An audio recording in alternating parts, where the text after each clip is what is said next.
Hello, Rachel Service here, the CEO of Happiness Concierge and the author of There Has to Be More, the Essential Guide to Personal Growth. Let's do a life audit. Now, a life audit is really fun, actually. I find it really empowering. And instead of asking you to assign emotive words such as I feel a certain way towards elements of your life, we're going to use a numerical system which encourages you to, do a bit of a knee-jerk reaction to how each area of your life looks like. Now, as we go through this exercise, we're going to go through elements of your life such as your work, if that applies to you, your school, your home life, your physical health, your mental health, and every category is optional, by the way. I'm going to ask you to assign a score from 0 being lowest, least comfortable, least happy with, to 10 being loving, most happy, and most comfortable with. And as a result, we'll then look at the scores, tally the scores, and ask a few reflection questions. Now, if you've got the Essential Guide to Personal Growth, which is the pink book here, we will find ourselves on page 64. And if you had the Essential Workbook to Personal Growth, which is that turquoisey color, that will be on page 22. Let's go through the exciting categories. All right, scoring from a score of 0 being lowest to 10, look through the categories we have here. Category 1 is network. Category 2 is work. Category 3 is mental health. Category 4 is physical health. And final category is environment. So as you go through each of these categories, and these are listed in a grid format, here, just give yourself a really quick response such as 0, 1, 2, 3, 4, 5, 6, 7, 8, 9, or 10 in your existing current level of satisfaction. So for example, in the first section here, we've got friends. You might give it a score of 7. Family, you might give a score of 8.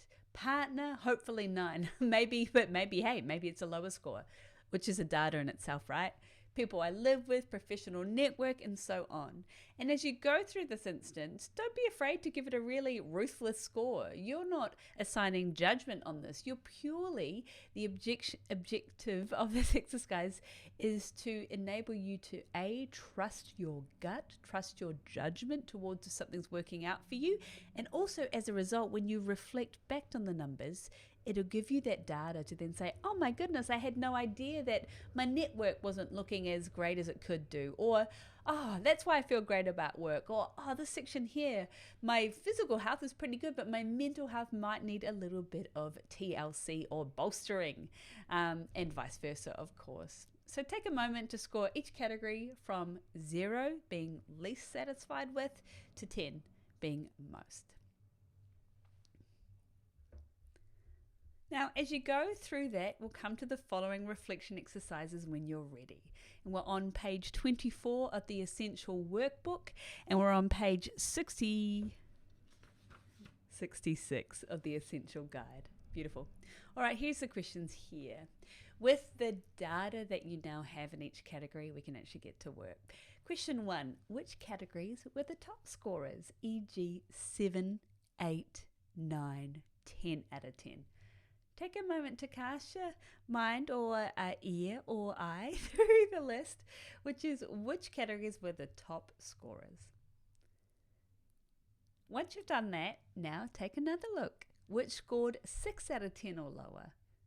Just cast your mind through which scored 6 out of 10. You might want to write them down or circle them if you like, or just keep them top of mind for yourself.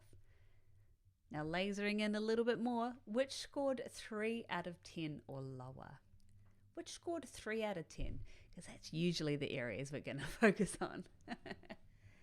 The next question is, what categories, surprised you? That's a beautiful thing of reflection, right? We can feel or have a certain experience, and then once we write it down, we think, aha, that's the culprit, or that's the opportunity maybe. What categories surprised you the most? And which categories actually reinforce that things are going well, or reinforce your view that it needs a little TLC, e.g. surprises or maybe not so much? Amazing. Let's get to work. Now I'm going to invite you to list 3 categories that you are not going to change. This should be any that you've ranked from 7, 8, 9, or 10.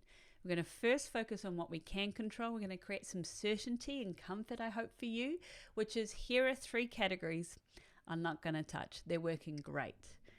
Write those down. Category 1, 2, and 3. Now for the juicy work. I'd like you to review the categories that scored 6 out of 10 or lower. Choose up to 3 that you would like to work on. Just 3. Now, if you have more than 3, let's say you have 6 or 10, maybe you got 20. That's cool. Just pick 3 that you would like to work on. Now, if you have quite a few and you're thinking, oh, where would I start? What might I prioritize? I'd encourage you to focus on easy wins first. Doing easy wins gives us a sense of momentum. So how do you know if it's an easy win? Well, it will feel comforting to you. It will feel achievable to you. It won't feel so daunting. And just know that if there are other things under 6 out of 10 which you haven't selected for your shortlist, you'll get there in time. Just one thing at a time. So again, the instruction is focus on 3 things you're not going to change, and focus on 3 things you are going to bring your attention to throughout this process. You don't need to know the answer. We'll do that together. Just bring your attention to it. Yeah. Beautiful. Amazing. Beautiful. All right. That's all for the life audit. In the next video, we'll talk about owning where you are right now in terms of creating a catchphrase. Can't wait to see you there. If you have any questions on your life audit, don't be shy. Email hello@happinessconcierge.com to be connected to me or one of my amazing team of happiness concierges. See you soon. Have fun.